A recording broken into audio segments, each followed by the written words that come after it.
عليكم ورحمة الله وبركاته. فيديو جديد مع قناة ياسر السكران.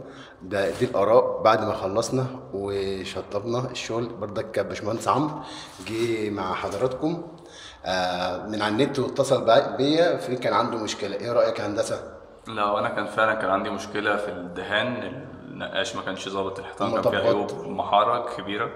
فكلمت استاذ ياسر وجه، يعني الحمد لله بقت بنسبه 95% مقبوله جدا بالنسبه لي يعني. فحابب اشكره جدا لانه فعلا انقذني يعني. يعني في شكرا يا هندسة. شكرا جزيلا. لا انت تأمرنا. الله يخليك، سلام شكرا عليكم. جزيلا.